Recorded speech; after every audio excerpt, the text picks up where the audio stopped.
Hello everyone, कैसे हो बेटा आप सब लोग? Hi hi hi, hello hello, so many comments. Good afternoon, good evening, morning भी बोल, good morning. Hello everyone, good afternoon बेटा, good afternoon Aryan, Abhay, hi, Amar, Yash. अरे मुझे दिख नहीं रहे यार comments. Ayush, Nitin, Amrita, Sandeep, Aditi, Raag, Aditya, Mohammad. So many comments. So happy, so happy. Hello, hello, hello. Hi, hi everyone. Start करें आप सब लोग? क्या मेरी आवाज आप सभी बच्चों को आ रही? पर कंफर्म कर दो बेटा. My voice is properly audible to everyone. Just give a thumbs up in the comment section.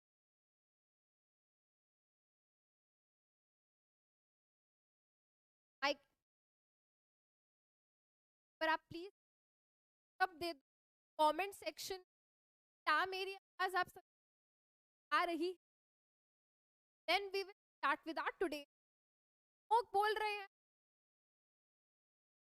यार मुझे कमेंट्स ही नहीं. No voice, no voice. Check करा ले क्या? Okay, I can see so many comments. बहुत सारे बच्चे बोल रहे हैं आवाज आवाज ढंग से. वो वॉइस चेक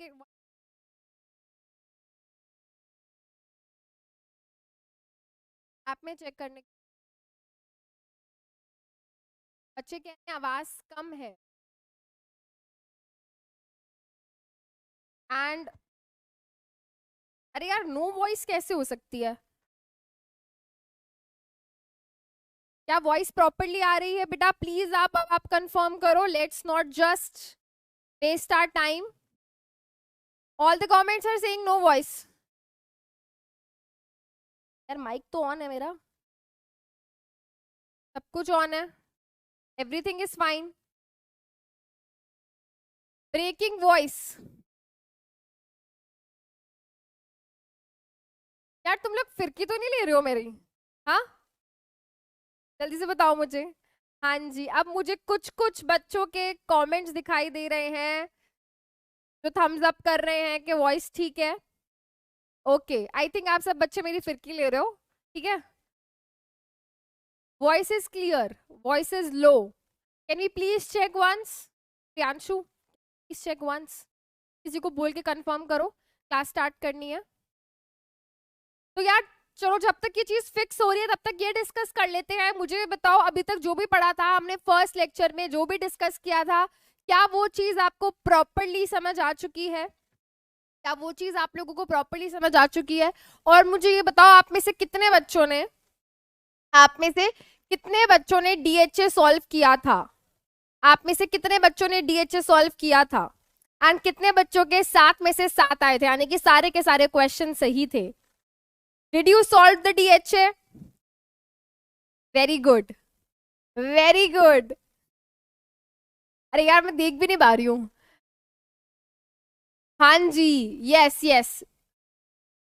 ओके, सो मुझे थम्स अप मिल गया है कमेंट सेक्शन में. दैट मीन्स ये सब कुछ चंगा सी.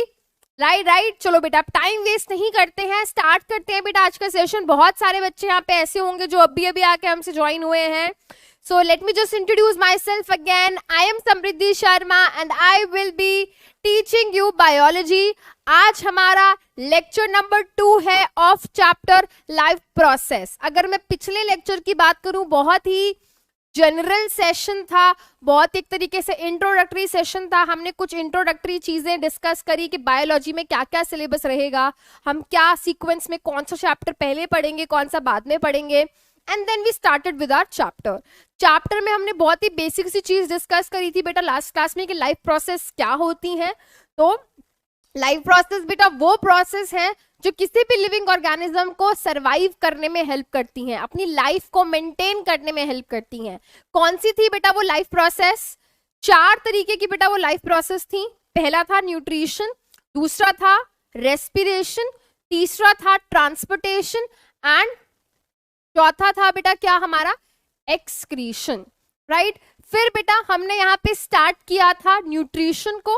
न्यूट्रिशन में हमने ये समझा था न्यूट्रिशन बेसिकली वो प्रोसेस है जिससे कोई भी लिविंग ऑर्गेनिज्म अपना खाना क्या करता है, ऑब्टेन करता है। किस तरीके से वो ऑब्टेन करता है, कैसे वो यूटिलाइज करता है, वो सब उसके न्यूट्रिशन में आ जाता है। ठीक है, न्यूट्रिशन में आ जाता है। अब न्यूट्रिशन बेटा हमने स्टार्ट किया था, उसके टाइप्स हमने पढ़े थे एंड समझे थे कि न्यूट्रिशन दो तरीके का हो सकता है। एक हो सकता है ऑटोट्रॉफिक न्यूट्रिशन और एक होता है हेटरोट्रॉफिक न्यूट्रिशन। ऑटो वो वाला ऑटो नहीं, 3 व्हीलर वाला ऑटो नहीं, ऑटो मतलब सेल्फ, यानी कि वो ऑर्गेनिजम्स जो अपने आप को खुद नरिश कर सकते हैं, वो ऑर्गेनिजम्स जो अपना खाना खुद बना सकते हैं, उन ऑर्गेनिजम्स को हमने बोला था ऑटोट्रॉफ्स। एंड ऐसा न्यूट्रिशन शो करने वाले ऑर्गेनिजम्स को, सॉरी, ऐसा न्यूट्रिशन को हमने बोला था ऑटोट्रॉफिक न्यूट्रिशन।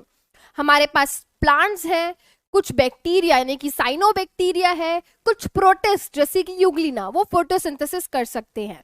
दूसरी कैटेगरी थी हेटरोट्रॉफिक ऑर्गेनिजम्स की, यानी कि वो ऑर्गेनिजम्स जो अपना खाना खुद नहीं बना सकते, दूसरों पे डिपेंडेंट हैं, दूसरों को खाते हैं, उनको हमने बोल दिया क्या, हेटरोट्रॉफिक, हेटरोट्रॉफ्स। एंड ऐसा न्यूट्रिशन हो गया हेटरोट्रॉफिक न्यूट्रिशन। इतनी बात डिस्कस करी थी लास्ट क्लास में। आज के सेशन में मैम क्या होने वाला है, आज क्या धूम मचाएंगे, आज क्या डिस्कस करेंगे, तो बेटा आज हमारा फोकस रहेगा प्लांट्स के ऊपर। आज सबसे पहले बेटा हम यहाँ पे समझेंगे कि फोटोसिंथेसिस क्या है, इसके स्टेप्स क्या हैं, ये कैसे होती है, कहाँ होती है, इससे क्या फायदा है प्लांट को, ठीक है, एंड हमको, ये समझेंगे। ठीक है, उसके बाद बेटा वी विल बी अंडरस्टैंडिंग कि स्टोमेटा क्या है, इसका स्ट्रक्चर क्या होता है, इसका फंक्शन क्या होता है। Then we will move on to a very basic discussion. Types of heterotrophic nutrition भी बेटा आज डिस्कस करेंगे, यानी कि सेप्रोफिटिक न्यूट्रिशन क्या है, पैरासिटिक न्यूट्रिशन क्या है एंड होलोजोइक न्यूट्रिशन क्या है, ये डिस्कस करेंगे। ठीक है, उसके बाद बेटा आखिरी में कुछ क्वेश्चंस डिस्कस करेंगे and then I will be giving you a homework. ठीक है, इतनी बात आई समझ, आगे चलते हैं। यार बहुत सारे बच्चे होमवर्क कर रहे हैं बेटा। जब मैं अभी हेटरोट्रॉफिक न्यूट्रिशन की जब मैं बात करूंगी ना, तब मैं होमवर्क वाला क्वेश्चन यहाँ पे लूंगी। आई रिमेम्बर मैंने एक होमवर्क दिया था आपको, इंसेक्टिवोरस ऑर्गेनिजम्स, इंसेक्टिवोरस प्लांट्स के बारे में मैंने आपसे एक क्वेश्चन पूछा था। ठीक है, यस बेटा बिल्कुल उसको भी डिस्कस करेंगे, बट पहले यहाँ पे हम फोटोसिंथेसिस को यहाँ पे डिस्कस करते हैं। राइट बेटा, चलो अब प्लीज थोड़ा शांत हो जाओ, एटलीस्ट इतना लेवल रखो चैट्स का कि मुझे दिखाई दे, मैं पढ़ पाऊं तुम लोगों के कमेंट्स को। ठीक है, यहाँ पे एक बच्चा लिख रहा है date gone wrong, date gone wrong. यार किसके साथ डेट पे गए थे जो रॉन्ग हो गई, डेट रॉन्ग है, डेट रॉन्ग है, क्या डेट है आज? अच्छा आज 21 तारीख है। ओके जी, माफ कर दो भाई, माफ कर दो। ये लो, ये क्या हो गया, ये हो गई 21 तारीख, इसको लिख देते हैं। ठीक है, और बताओ, बच्चे खुश रहने चाहिए। ठीक है, दिस इज राइट। क्या है भाई, आज 21 तारीख है, ये लो यार, खुश। ठीक है, अब ठीक है, चलो सॉरी गलती हो गई मैम से गलती हो जाती है। चलो आगे चलते हैं, मैम की डेट रॉन्ग हो गई यहाँ पे। चलो आगे चलते हैं बेटा। आज हम यहाँ क्या कर रहे हैं बेटा, डिस्कस कर रहे हैं ऑटोट्रॉफिक न्यूट्रिशन इन प्लांट्स। तो बेटा आप मुझे फटाफट से ये बता दो कि प्लांट्स जो हैं वो ऑटोट्रॉफिक न्यूट्रिशन शो करते हैं, हाँ या ना? तो आपका आंसर होगा यस मैम, वो ऑटोट्रॉफिक न्यूट्रिशन शो करते हैं, वो अपना खाना खुद बनाते हैं। अब उसके बाद सबसे बड़ा सवाल ये हो जाता है कि वो अपना खाना किस तरीके से बनाते हैं, क्या वो फोटोसिंथेसिस करते हैं या फिर वो कीमोसिंथेसिस करते हैं, क्या वो लाइट एनर्जी को यूज करके खाना बनाते हैं या केमिकल एनर्जी को? तो सबसे पहला हमारा जो आंसर रहेगा कि मैम वो लाइट एनर्जी को यूज करके अपना खाना बनाते हैं, यानी कि वो फोटोसिंथेसिस करते हैं। क्या करते हैं बेटा, वो फोटोसिंथेसिस करके क्या करते हैं बेटा, अपना खाना बनाते हैं। अब अगर मैं मोटे मोटे शब्दों में आपसे पूछूं कि बेटा मुझे बताओ कि फोटोसिंथेसिस क्या होता है, तो आपने बचपन में ही, बचपन मतलब क्लास 6, 7 में कभी ना कभी इस टर्म का नाम सुना होगा, फोटोसिंथेसिस। तो भाई फोटोसिंथेसिस बेसिकली वो प्रोसेस है जिसकी वजह से प्लांट्स अपना ऑटोट्रॉफिक न्यूट्रिशन शो कर पाते हैं, अपना खाना बना पाते हैं। इतना हमने बचपन में पढ़ा है, बट अब हम बचपन में नहीं है, अब हम बड़े हो गए हैं, अब हम बड़े बड़े कॉन्सेप्ट्स पढ़ेंगे और चीजों को डिटेल में पढ़ेंगे, डिटेल में समझेंगे, ठीक है। तो अब अगर मैं बात करूं ऑटोट्रॉफिक न्यूट्रिशन की, तो वो फोटोसिंथेसिस की वजह से हो रहा है। अब मैं अगर पूछूं कि यार इसको डिफाइन कैसे करें, कैसे डिफाइन करें फोटोसिंथेसिस को, तो यहां पे मैं सिंपली बोल सकती हूं फोटोसिंथेसिस क्या है। फोटोसिंथेसिस एक रिएक्शन है। क्या मैं ऐसा बोल सकती हूँ? फोटोसिंथेसिस एक रिएक्शन है जिसमें ऑर्गेनिजम्स क्या करते हैं, प्लांट्स क्या करते हैं, चार चीजों की मदद से खाना बनाते हैं। कौन सी हैं वो चार चीजें? यहाँ पे डिफाइन करें, यहाँ पे डिफाइन करते हैं।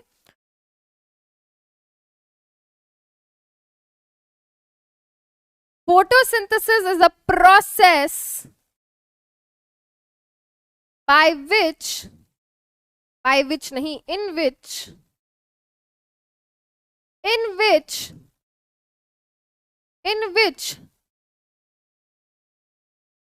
plants utilizes first चीज sunlight, second chlorophyll, third, what is the third substance? Third is the carbon dioxide and the fourth thing is the water. तो यहाँ पे मैंने सिर्फ अभी आधी, यहाँ पे मैंने सिर्फ क्या करा है बेटा, यहाँ पे मैंने आधी डेफिनेशन लिखी है कि फोटोसिंथेसिस एक प्रोसेस है जिसमें प्लांट्स क्या करते हैं, चार चीजों को यूटिलाइज करते हैं। बिल्कुल सही Khushi, Mohit, Vivek, Ayush, Shailesh, Ayush, Vedant, Varun, Sanskrit. Okay very good बेटा, सभी बच्चों सही, सारे बच्चे सही आंसर दे रहे हो बिल्कुल। प्लांट्स क्या करते हैं बेटा, चार चीजें यूज करते हैं। कौन सी हैं वो चार चीजें? Sunlight, chlorophyll, CO2 and water. अब इन चार चीजों को यूटिलाइज करके वो क्या करते हैं बेटा, फूड बनाते हैं, वो फूड बनाते हैं, ठीक है। अब ये फूड क्या होता है? कार्बोहाइड्रेट होता है, ग्लूकोज होता है, उसके अलावा और क्या बनता है? फूड के अलावा बेटा एक और चीज बहुत इंपॉर्टेंट बनती है जो कि होती है ऑक्सीजन, ठीक है, जो कि होती है ऑक्सीजन, ठीक है। तो बेसिकली फोटोसिंथेसिस क्या है, एक प्रोसेस है जिसमें प्लांट्स क्या करते हैं, चार चीजों को यूटिलाइज करके हमें दो बहुत इंपॉर्टेंट चीजें देते हैं, फूड एंड ऑक्सीजन। इसके अलावा बेटा वाटर भी निकलता है बाय प्रोडक्ट की तरह। चलो अब मैं इसके रेलिवेंस, अगर मैं इसको थोड़ा और बायोलॉजिकल या फिर साइंटिफिक पॉइंट ऑफ व्यू से देखूं, तो बेटा ये फोटोसिंथेसिस क्या है? फोटोसिंथेसिस एक तरीके का रिडॉक्स रिएक्शन होता है। फोटोसिंथेसिस एक तरीके का रिडॉक्स रिएक्शन होता है। अब मेरा मतलब क्या है, what do I mean by redox reaction? Chemistry पढ़नी शुरू कर दी है तुमने, कर दिया है बेटा, केमिस्ट्री पढ़ना शुरू कर दिया है। ऐसे रिएक्शन बेटा जिनमें क्या हो, रिडक्शन भी हो एंड ऑक्सीडेशन भी हो, ठीक है। ऐसे रिएक्शंस को हम रिडक्शन ऑक्सीडेशन यानी कि रिडॉक्स रिएक्शन बोलते हैं। ध्यान से सुनना, अब जो मैं चीज बोल रही हूं, बहुत सारे बच्चे लिख रहे हैं मैम रिडॉक्स रिएक्शन क्या होता है। ध्यान से सुनो बेटा, अलग अलग तरीके के रिएक्शंस होते हैं किसी भी लिविंग ऑर्गेनिज्म में, ठीक है। जैसे कि बेटा मैं बोलूं कि किसी चीज को हम तोड़ रहे हैं, ठीक है। फॉर एग्जाम्पल फूड को हम तोड़ रहे हैं, ब्रेक डाउन हो रहा है, ठीक है। अब जिस रिएक्शन में बेटा किसी भी सब्सटेंस का ब्रेक डाउन हो रहा है, मतलब उसका ऑक्सीडेशन हो रहा है, वो टूट रहा है, ठीक है। रिडक्शन में मतलब मान लो कोई चीज बन रही है, ठीक है। यहाँ पे बेटा ये मत सोचना रिडक्शन मतलब रिड्यूस हो गया, नहीं, उल्टा सोचो। कोई चीज अगर ब्रेक हो रही है यानी कि ऑक्सीडेशन रिएक्शन हो रहा है, कोई चीज बन रही है यानी कि क्या हो रहा है बेटा, रिडक्शन हो रहा है उस केमिकल इक्वेशन में। तो बेटा फोटोसिंथेसिस बेसिकली क्या है, एक तरीके का रिडॉक्स रिएक्शन है जहां पे रिडक्शन एंड ऑक्सीडेशन साइमल्टेनियसली होता है, मतलब चीज टूट भी रही है एंड कोई चीज बन भी रही है। अब आगे इसको मैं डिस्कस भी करूंगी कि इसको ऑक्सीडेशन एंड रिडक्शन क्यों बोला। तो यहाँ पे जिस मैंने दो चीजें डिस्कस करी कि चार चीजों की मदद से फूड, ऑक्सीजन, वाटर बन रहा है और ये एक तरीके का रिडॉक्स रिएक्शन होता है। ठीक है, अब बात आ जाती है कि मैम फोटोसिंथेसिस होता कहाँ है? क्या प्लांट्स के सारे पार्ट्स में फोटोसिंथेसिस होता है? फटाफट से मुझे ये बता दो, फटाफट से मुझे ये बता दो। बहुत सारे बच्चे लिख रहे हैं मैम यू आर क्यूट। यार बोर्ड को देख लो। ठीक है, हाँ जी बेटा फटाफट से मुझे बताओ व्हाट विल यू से जब मैं ये क्वेश्चन पूछती हूँ आपसे, क्या प्लांट के सारे पार्ट्स में फोटोसिंथेसिस होती है? तो यस, बहुत सारे बच्चों ने आंसर दे दिया नो। वेरी गुड, यश, राहुल, अनन्या, हार्दिक, खुशी, मानस, तेजस्वी, प्रिया, प्रशांत, दिव्या। ओके तो बेटा जो बच्चे कह रहे हैं नो वो बिल्कुल सही है। Does it occur in all parts of the plant? तो यस, मेरा आंसर क्या, मतलब मेरा आंसर होगा नो, वो सारे प्लांट के पार्ट्स में नहीं होती। It occurs only in the green parts. ठीक है, कहां होती है बेटा? फोटोसिंथेसिस अकर्स ओनली इन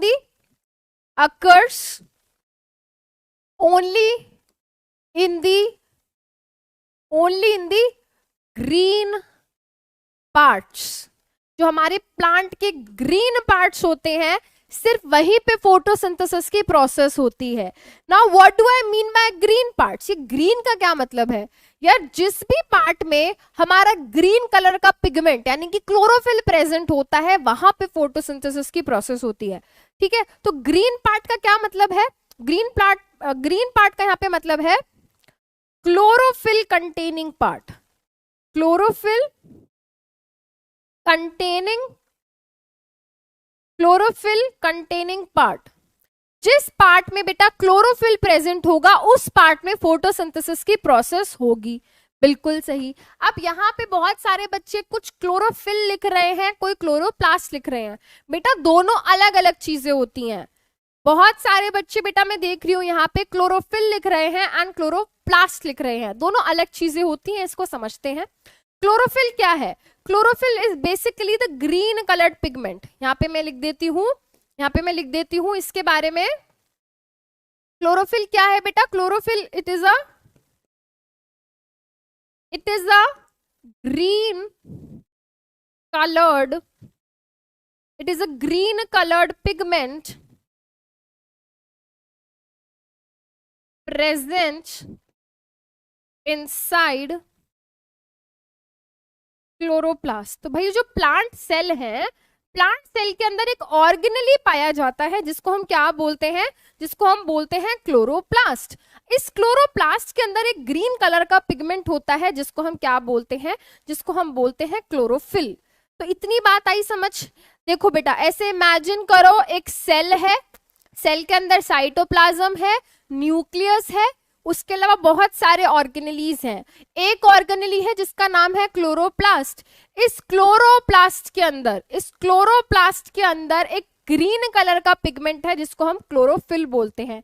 क्या इतनी बात हो गई क्लियर? वेरी गुड, मानस ने आंसर दिया ma'am it is a green colour pigment which is present in the chloroplast. बिल्कुल करेक्ट। बहुत सारे आंसर दे रहे हैं बच्चे लोग। फूड फैक्ट्री, लीव्स, बिल्कुल सही। ठीक है, तो यहाँ पे मैंने क्वेश्चन पूछा क्या वो सारे पार्ट्स में होता है? नहीं, वो सिर्फ ग्रीन पार्ट्स में होता है। अब आप खुद मुझे बताओ ग्रीन पार्ट्स कौन से होते हैं? What are the green parts of the plants? तो बच्चों ने यहाँ पे आंसर दिया लीव्स, जो कि क्या है? बिल्कुल सही, बिल्कुल सही। बट कभी कभी देखा है बेटा आपने कुछ प्लांट्स ऐसे होते हैं जिनकी स्टेम बहुत ही पतली सी हर्बेशियस सी ग्रीन कलर की होती है। तो उनके अंदर बेटा कुछ प्लांट्स ऐसे होते हैं जिनकी ग्रीन कलर की स्टेम, जिनकी क्या होती है बेटा? ग्रीन कलर की स्टेम होती है। वहां पे भी बेटा क्या हो सकता है? फोटोसिंथेसिस हो सकता है। तो जब क्या होगी बेटा? ग्रीन स्टेम होगी, वहां पे भी फोटोसिंथेसिस की प्रोसेस हो सकती है। ठीक है, अब बेटा ग्रीन स्टेम को यहाँ पे हम फोकस ना करके यहाँ पे हम लीफ के ऊपर फोकस करेंगे कि लीफ के अंदर अगर फोटोसिंथेसिस की प्रोसेस हो रही है तो वो कहाँ हो रही है?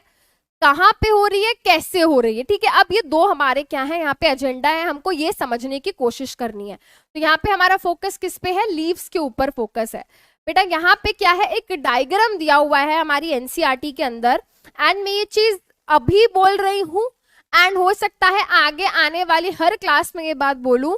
एनसीईआरटी के अंदर जो भी डायग्राम दिया हुआ है वो इंपॉर्टेंट है, उस डायग्राम्स के बेसिस पे आपसे क्वेश्चन पूछा जा सकता है, आपको बोर्ड एग्जाम में डायग्राम बनाने के लिए आ सकता है, ठीक है। तो किसी भी डायग्राम को इग्नोर नहीं करना है, ठीक है। एंड डायग्राम तो बेटा जान है बायोलॉजी की, जैसे तुम बच्चे जान हो पीडब्ल्यू के, वैसे बायोलॉजी सब्जेक्ट की जान है हमारे ये डायग्राम्स, ठीक है। एंड देखो आप पता है मेरे को तो ना डायग्राम देखना बड़ा ऐसे एक्साइटिंग सी चीज लगती है, बिकॉज जब भी मैं कोई नई किताब खरीद के लाती हूँ, यस अभी भी मैं किताबें खरीदती हूँ, एंड मैं ना बस एक दिन तक किताबों के बस डायग्राम्स ही देखती रहती हूँ कि वाह कितना सुंदर चित्र है, वाह कितना सुंदर डायग्राम है, ठीक है। तो कोई भी यार बुक खोलो, उसके डायग्राम्स देखो, उन्हें ऑब्जर्व करो, उनकी लेबलिंग देखो, मजेदार चीज है, ठीक है। क्योंकि जब हम डायग्राम्स देखते हैं ना तो बहुत कुछ सीखने को मिलता है हमें, ठीक है। सो बैक टू दिस, हमारे पास यहाँ पे फिगर 6.1 है जो कि क्या दिखा रहा है हमें, cross section of a leaf.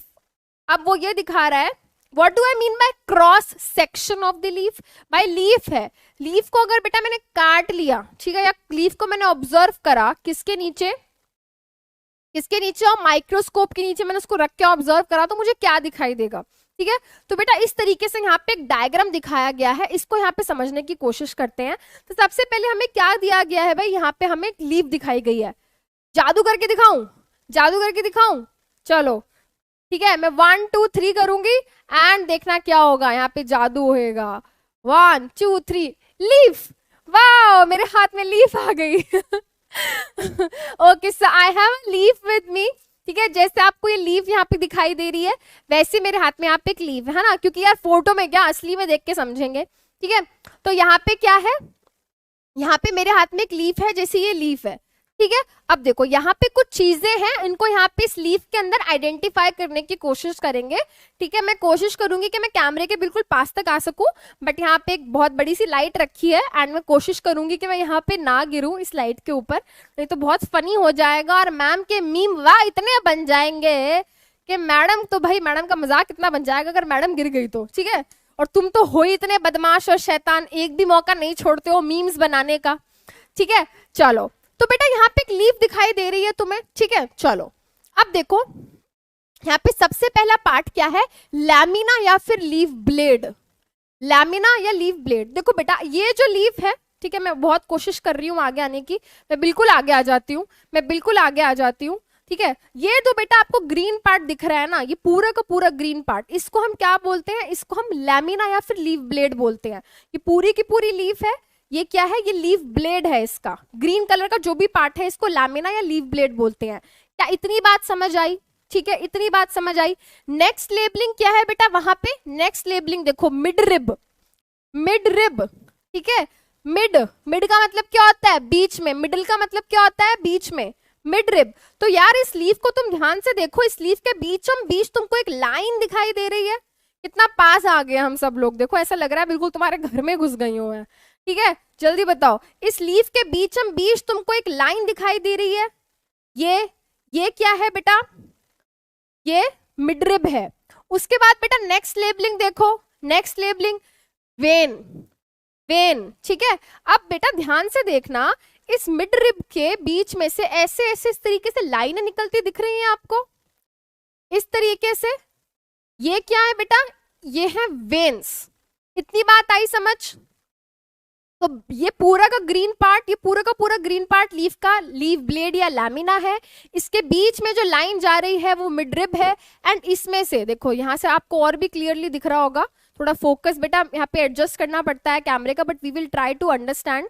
यहाँ से जो लाइंस दिख रही हैं ये क्या है, ये वेन्स हैं। इतनी बात आई समझ। चलो अब यहाँ पे आपको दिख रहा है मिड रिब के अंदर इन्होंने यहाँ पे एक चीज लिखी है, जाइलम एंड फ्लोएम। इन्होंने क्या लिखा है, जाइलम एंड फ्लोएम। याद करो बेटा क्लास 9th में हमने एक चैप्टर पढ़ा था टिश्यूज, वहां पे हमने जाइलम फ्लोएम का नाम सुना था, ठीक है, समझा भी था यार बहुत अच्छे से। तो जाइलम फ्लोएम बेसिकली क्या होते हैं, टिश्यूज होते हैं। ये क्या होते हैं बेटा? ये टिश्यूज होते हैं जिनका काम क्या होता है? ट्रांसपोर्ट करना। इनका काम क्या होता है? ट्रांसपोर्ट करना। यहां पे लिख दूं, यहां पे लिख दूं, जाइलम का काम क्या है? वाटर ट्रांसपोर्ट, वाटर ट्रांसपोर्ट करना, ठीक है। एंड फ्लोएम का काम क्या है? What is the function of phloem? Food transport करना। अब तुम जरा दिमाग लगाना, इसमें थोड़ा सा दिमाग लगाना यहाँ पे इस चीज में, ठीक है। बच्चे लिख रहे हैं मैम इतना क्लोज मत आइए, ये तो डर गए मेरे से, मैं इनके घर में घुस जाऊंगी, मम्मी पापा को शिकायतें कर दूंगी, ठीक है। चलो बेटा, तो यहाँ पे बेटा ध्यान से सुनने वाली चीज क्या है कि ये जो मिड रिब है और ये जो वेन्स है, इनके अंदर xylem and phloem tissues present होते हैं। अब देखो बेटा, प्लांट को फोटोसिंथेसिस करनी है, फोटोसिंथेसिस करने के लिए उसको पानी चाहिए। अब इस लीफ के अलग अलग सेल्स में, क्योंकि इस लीफ में क्या है, इस लीफ में हजारों सेल्स हैं, है ना, बहुत सारे सेल्स हैं। अब हर सेल के अंदर बेटा सोचो क्लोरोप्लास्ट है, क्लोरोप्लास्ट के अंदर क्या होगा? फोटोसिंथेसिस का प्रोसेस होगा। अब फोटोसिंथेसिस करने के लिए पानी चाहिए, तो उस सेल तक पानी पहुंचाने का काम कौन कर रहा है? मिडरिब। मिडरिब के अंदर जाइलम है, ठीक है। उसके बाद बेटा वेन्स, वेन्स के अंदर जाइलम है, तो जाइलम पानी को ले जाता है एंड हर सेल तक पहुंचा देता है। अब खाना बन गया, फोटोसिंथेसिस हो गई। फोटोसिंथेसिस होने के बाद क्या होगा? खाना बन गया। भाई यार, इस लीफ ने खाना बना लिया, लीफ अपना खाना बना रही है, but what about roots? Roots तो ग्राउंड में है, वहां पे लाइट नहीं पहुंच रही, वो अपना खाना खुद नहीं बना पा रहा, तो वहां पे क्या होगा? वहां पे खाना पहुंचाना पड़ेगा। अब खाने को पहुंचाना, खाने को ट्रांसपोर्ट करने का काम कौन करेगा? फ्लोएम करेगा। और ये फ्लोएम कहाँ प्रेजेंट है बेटा? इन वेन्स के अंदर, ठीक है, इन वेन्स के अंदर, इस मिडरिब के अंदर, ठीक है। तो मान लो बेटा यहाँ पे खाना बना, तो ये खाना पहले वेन्स के अंदर, फ्लोएम के अंदर पहुंचाया जाता है, राइट। एंड ये मिडरिब फिर पूरा इस खाने को लेकर जहां भी इसको लेके जाना होता है वहां ले जाती है। क्या इतनी बात आई समझ? Xylem, phloem, leaf, leaf blade, lamina, when, midrib, xylem, phloem समझ आ गया। अब बेटा जाइलम फ्लोएम को कलेक्टिवली क्या बोल देते हैं? वैस्कुलर बंडल बोल देते हैं। बहुत सारे बच्चे कंफ्यूज रहते हैं, मैम वैस्कुलर बंडल क्या होता है? तो बेटा एक एक डाउट को यहाँ पे क्लियर करेंगे, एक भी वर्ड ऐसा नहीं छोड़ेंगे जो एनसीईआरटी में लिखा और उसका मतलब ना आता हो हमें। बंडल क्या होता है, ठीक है, मैं तुम्हें फनी एग्जांपल दूंगी तो तुम भी हंसोगे। तुमने सुना ना बीड़ी का बंडल होता है, ठीक है, एक बीड़ी का बंडल नहीं होता ना, बहुत सारी बीड़ियों का बंडल होता है। वैसे बेटा यार जाइलम, फ्लोएम अलग अलग टिश्यूज होते हैं, ठीक है, बहुत सारे सेल्स होते हैं, टिश्यूज होते हैं, उनका पूरा बंडल होता है, तो इसलिए उसको बंडल बोलते हैं, है ना। स्टिक्स का बंडल होता है, एक सिंगल स्टिक का थोड़ी ना कुछ होता है, जब बहुत सारी स्टिक्स होती है तो उनका बंडल बनता है, ठीक है। इतनी बात समझ आई? बहुत बच्चे कह रहे हैं मैम रिपीट करो, बेटा ध्यान से सुनेंगे। ये एक लीफ है, लीफ का स्ट्रक्चर यहाँ पे हमने देखा, ये जो ग्रीन पार्ट है लीफ का उसको लीफ ब्लेड या लैमिना बोलते हैं। इसके बीच में हमें जो लाइन दिखती है वो मिडरिब होती है, इसके साइड्स में से जो लाइंस निकल रही होती हैं वो वेन्स होती हैं। मिडरिब और वेन्स के अंदर जाइलम एंड फ्लोएम होता है। Xylem and phloem specialized tissue होते हैं प्लांट के अंदर जिनका काम ट्रांसपोर्टेशन करना है। जो टिश्यू वाटर का ट्रांसपोर्ट करता है वो जाइलम है एंड जो टिश्यू हमारा फूड का ट्रांसपोर्ट करता है वो फ्लोएम होता है।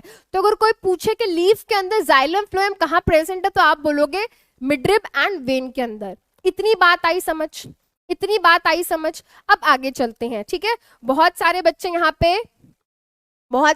पे परेशान हो रहे हैं ये जानने के लिए कि मैम एपिडर्मिस क्या है और एपिडर्मिस बेसिकली कहाँ प्रेजेंट होती है, ऊपर होती है, नीचे होती है, क्या होती है। तो तुम्हें सबसे पहले मैं यहाँ पे एक एग्जाम्पल देती हूँ, ठीक है, तुम्हें यहाँ पे सबसे पहले मैं एग्जाम्पल देती हूँ किसी भी चीज की, ठीक है। इमेजिन कर लो जो आउटर मोस्ट लेयर होगी वो उसकी एपिडर्मिस हो गई। फॉर एग्जाम्पल सोचो बेटा हमारी बॉडी में कितने हजारों लाखों सेल्स हैं।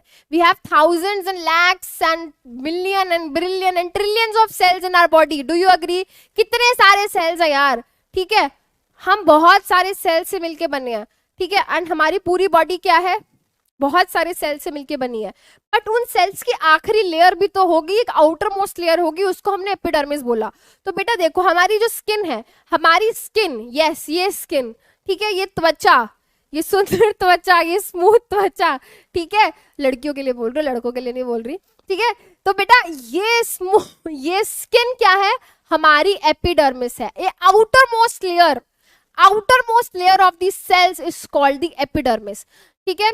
वैसे ही बेटा आप इमेजिन करो, आपने किसी को गिफ्ट दिया है, ठीक है, आपने किसी को शोपीस दिया है, वो शोपीस न्यूज़पेपर के अंदर रैप्ड है, फिर वो बबल रैप के अंदर रैप्ड है, वो बबल रैप एक बॉक्स के अंदर रखा है, उस बॉक्स के आपने बाहर क्या कर दिया, गिफ्ट रैपर चढ़ा दिया, वो गिफ्ट रैपर बेसिकली क्या हो गया, एपिडर्मिस हो गया। तो एपी का मतलब होता है आउटर, ठीक है, डर्मिस का मतलब लेयर, एपी का मतलब आउटर, डर्मिस का मतलब layer. So outer most layer of any organism is called epidermis, ठीक है। मल्टी सेलुलर ऑर्गेनिजम्स के केसेस में हम एपिडर्मिस टर्म यूज करते हैं, ज्यादातर प्लांट्स एंड एनिमल्स के केस में, ठीक है। बहुत सारे बच्चे यहाँ पे लिख रहे हैं प्लाज्मा मेम्ब्रेन, बेटा नहीं, प्लाज्मा मेम्ब्रेन सेल की लेयर है। देखो अब ध्यान से सुनो, मैं इसको यहाँ पे मिटा रही हूं,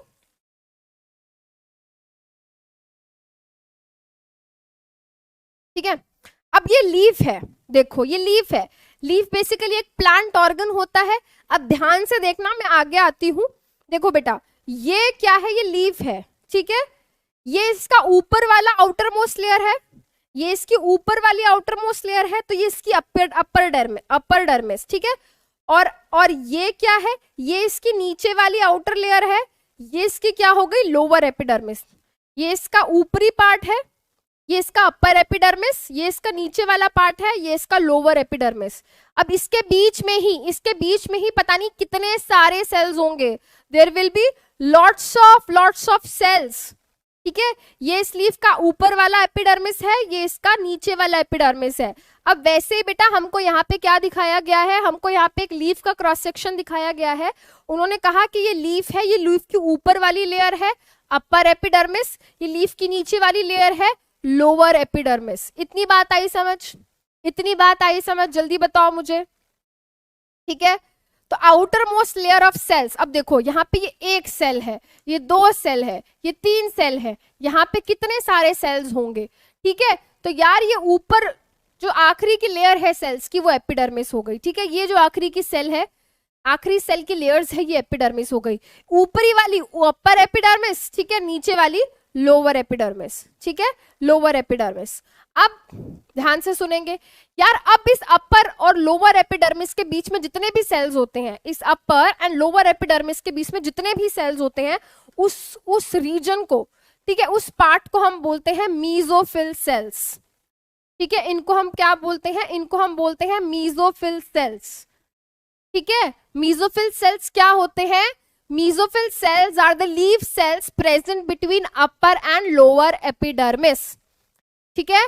ध्यान से सुनो, मैं दोबारा रिपीट कर रही हूं बेटा, अपर एंड लोअर एपिडर्मिस के बीच में जो सेल्स हैं, जो एरिया है, ठीक है, इन सबको कलेक्टिवली हमने क्या बोल दिया कि ये मीजोफिल है, ये लीफ का मीजोफिल है, this is the mesophyll cells. तो अपर और लोअर एपिडर्मिस के बीच में जो सेल्स होते हैं, इनको मीजोफिल सेल्स बोलते हैं, ठीक है। अब इनकी खासियत क्या होती है, इनकी खासियत ये होती है, जो आप यहाँ पे खुद ऑब्जर्व भी कर पा रहे होगे बेटा, यहाँ पे देखो इन सेल्स के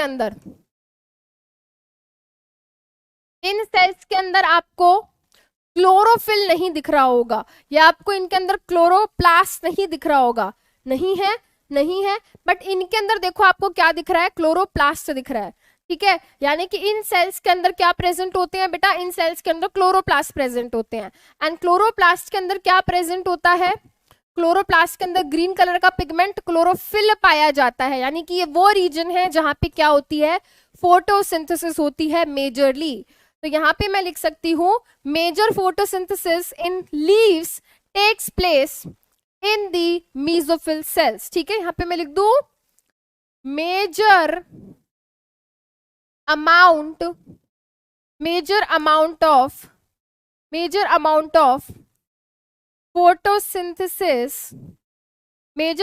of photosynthesis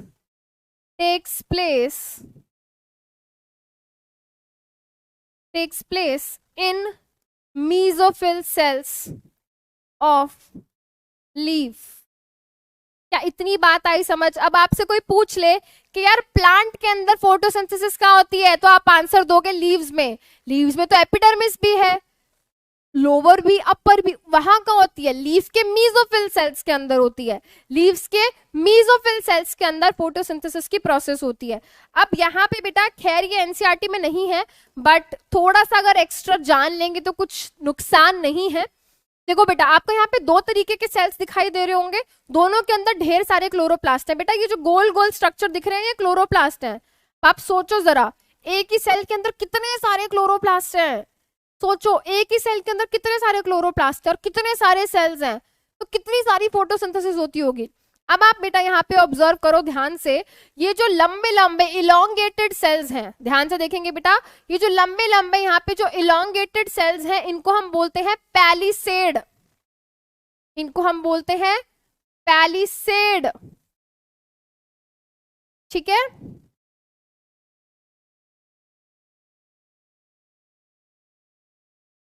palisade, palisade parenchyma, इनका नाम होता है पैलिसेड पैरेन्काइमा, जो इलोंगेटेड सेल्स होते हैं। एंड ये जो गोल वाले सेल्स होते हैं बेटा, इनको हम बोलते हैं स्पॉन्जी, स्पॉन्जी पैरेन्काइमा। क्या इतनी बात आई समझ? जितनी बात आई समझ बेटा, फटाफट से बताओ। बेटा बहुत सारे बच्चे यहाँ पे लिख रहे हैं क्लोरोप्लास्ट क्या होता है। बेटा क्लास 9th में हमने पढ़ा है, जो ग्रीन कलर के प्लास्टिड्स होते हैं उनको क्लोरोप्लास्ट बोलते हैं। क्लोरोप्लास्ट बेसिकली वो जगह है जहां पे हमारे सेल्स के अंदर फोटोसिंथेसिस की प्रोसेस होती है, ठीक है। अब जल्दी से मुझे इतना बताओ, इतना क्लियर हुआ? ये क्रॉस सेक्शन में समझ आया? अब बेटा यहाँ पे, अब बेटा आप देखोगे ये जो palisade and spongy parenchyma sales हैं, बेसिकली मीजोफिल के अंदर दो तरीके के सेल्स पाए जा रहे हैं। जो लंबे लंबे इलोंगेटेड हैं वो पैलिसेड है, जो गोल गोल है वो स्पॉन्जी है। अब इनके बीच में क्या है, कुछ एयर स्पेसेस पाए जाते हैं, यानी कि इनके बीच में गैप्स हैं और गैप्स के अंदर हवा भर जाती है, ठीक है। उसके अलावा बेटा यहाँ पे गार्ड सेल है, ठीक है। जब मैं स्टोमेटा डिस्कस करूंगी तब मैं गार्ड सेल की बात करूंगी, अभी नहीं।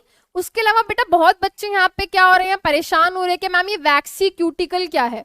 तो भाई ये क्या होता है, हमारी जो पौधा है उस पर इस तरीके से लीफ क्या है, इस तरीके से लीफ लगी हुई है, ठीक है। इमेजिन करो ये स्टेम है, इमेजिन करो ये स्टेम है, इससे लीफ ऐसे लटक रही है, यानी कि इस लीफ के ऊपर क्या पड़ रही है, जोरदार तरीके से सनलाइट पड़ती है। इससे ऊपर क्या होती है बेटा, सनलाइट पड़ती है। अब इसके ऊपर जब सनलाइट पड़ती है तो क्या होगा, इसका टेम्परेचर बढ़ेगा, टेम्परेचर बढ़ेगा तो वाटर इवेपोरेट होकर बाहर निकलेगा, यानी कि इसमें से क्या होगी, ट्रांसपिरेशन होगी। मैं नहीं चाहती कि मेरा पौधा पूरा का पूरा पानी निकाल के सारा वेस्ट कर दे, मैं नहीं चाहती कि मेरा पौधा बहुत सारा ट्रांसपिरेशन करके सारा पानी वेस्ट कर दे।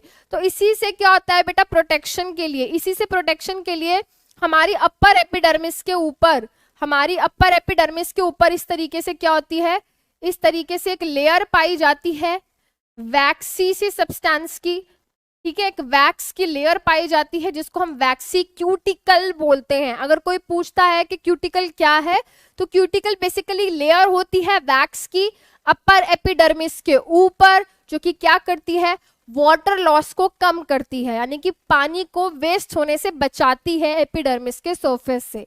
क्या इतनी बात आई समझ? ठीक है, क्या इतनी बात आई समझ? वेरी गुड, ठीक है बेटा, आगे चले। चलो अब हमने इतना समझ लिया कि फोटोसिंथेसिस की प्रोसेस कहाँ हो रही है, ग्रीन पार्ट्स में हो रही है जहां पे क्लोरोफिल प्रेजेंट है, यानी कि जहां पे क्लोरोप्लास्ट प्रेजेंट है वहां पे फोटोसिंथेसिस होगी, ठीक है। अब चलो, अब मैम सारी बात समझ ली कहाँ पे हो रही है, but how this photosynthesis actually work, ये फोटोसिंथेसिस की प्रोसेस काम कैसे करती है, कैसे होती है फोटोसिंथेसिस की प्रोसेस, तो यहाँ पे आके समझते हैं बेटा। तो ये चीज जब मैंने आपको सबसे पहले ही बता दी है कि फोटोसिंथेसिस बेसिकली क्या है, एक तरीके का रिडॉक्स रिएक्शन है।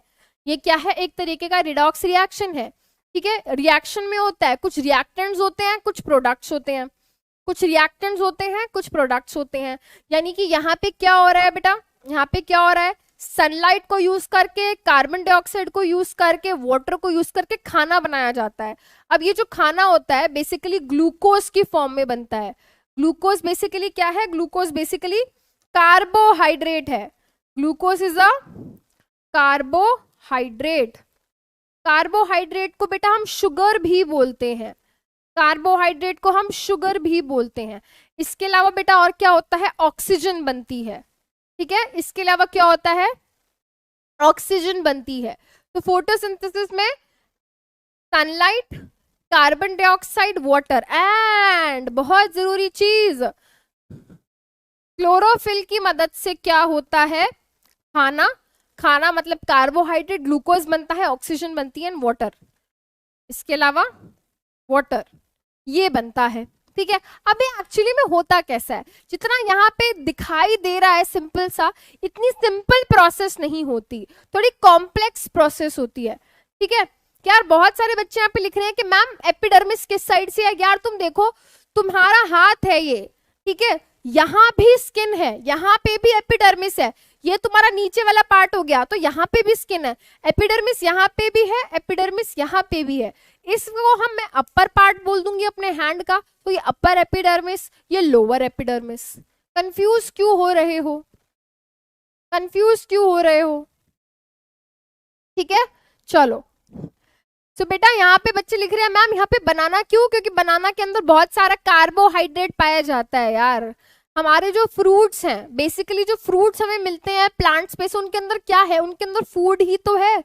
हम खाते हैं ना फ्रूट्स एंड वेजिटेबल्स, क्यों, क्योंकि उसके अंदर फूड है, उसके अंदर कार्बोहाइड्रेट है। वो कार्बोहाइड्रेट उन फ्रूट्स वेजिटेबल के अंदर कहाँ से आया, जब प्लांट ने फोटोसिंथेसिस करी तो वो उनके अंदर आया। इतनी बात समझ आई, इतनी बात समझ आई। आगे चलते हैं बेटा। चलो अब मैंने कहा कि प्लांट क्या कर रहा है, प्लांट सनलाइट की मदद से, कार्बन डाइऑक्साइड की मदद से, वाटर और क्लोरोफिल की मदद से क्या कर रहा है, खाना और ऑक्सीजन बना रहा है। तो ये प्लांट को मिल कहां से रही है, तो सबसे पहली चीज भाई लाइट एनर्जी, सनलाइट सन को सन से मिल रही है। कार्बन डाइऑक्साइड प्लांट को कहां से मिल रही है, कार्बन डाइऑक्साइड प्लांट को एटमॉस्फेयर से मिल रही है। भाई एटमॉस्फेयर में कार्बन डाइऑक्साइड है, नाइट्रोजन है, ऑक्सीजन है, हाइड्रोजन है, हीलियम है, कितना कुछ है। तो यार लाइट एनर्जी मिल गई सन से। लाइट एनर्जी कहां से मिल गई, लाइट एनर्जी मिल गई सन से। कार्बन डाइऑक्साइड मिल गया एटमॉस्फेयर से, ठीक है। वाटर मिल गया कहां से, वाटर मिल गया सॉइल से, ठीक है, वाटर मिल गया सॉइल से। उसके अलावा जो क्लोरोफिल है, जो क्लोरोफिल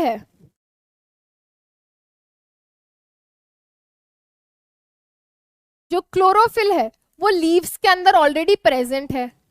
रॉ मटेरियल की बात कर रही हूं बेटा, मैं रॉ मटेरियल की बात कर रही हूं जो फोटोसिंथेसिस के लिए है। सनलाइट से, सन से सनलाइट मिल गई, लाइट एनर्जी मिल गई, एटमॉस्फेयर से कार्बन डाइऑक्साइड मिल गई, सॉइल से वाटर मिल गया एंड क्लोरोफिल तो प्रेजेंट है ही ऑलरेडी लीव्स में, ठीक है। अब भाई कुछ केमिकल लोचा होगा, फोटोसिंथेसिस का रिएक्शन होगा, फोटोसिंथेसिस का रिएक्शन होने पे क्या होगा, ग्लूकोज बनेगा, फूड बनेगा। अब ये ग्लूकोज बेसिकली क्या है, what is this glucose, glucose is basically the food. ये फूड बनेगा, प्लांट इस फूड को क्या करेगा बेटा, स्टोर कर लेगा। This glucose will be stored in the plant, ठीक है। अब ये इस फॉर्म में नहीं, ये दूसरी फॉर्म में स्टोर होता है, हम आगे बात करेंगे उसके बारे में। उसके अलावा इस प्रोसेस में, इस फोटोसिंथेसिस की प्रोसेस में क्या होता है बेटा, ऑक्सीजन, ऑक्सीजन क्या होती है, रिलीज होती है, ठीक है। हवा में, एटमॉस्फेयर के अंदर ये ऑक्सीजन निकल जाएगी और इस ऑक्सीजन को फिर हम यूज करेंगे अपना सांस लेने के लिए, ठीक है, अपना सांस लेने के लिए। यहाँ पे अनुज शर्मा ने हमें लिख के बताया है कि ग्लूकोज C6H12O6 है, जो कि बिल्कुल सही है। यस, ग्लूकोज को हम C6H12O6 बोलते हैं, ठीक है। अच्छा, इसके अलावा आपको नहीं लगता कि मतलब हम अगर देखें प्लांट्स और भी बहुत सारी चीजें लेते हैं सॉइल से, जैसे सॉइल से क्या करते हैं, हमारे मिनरल्स,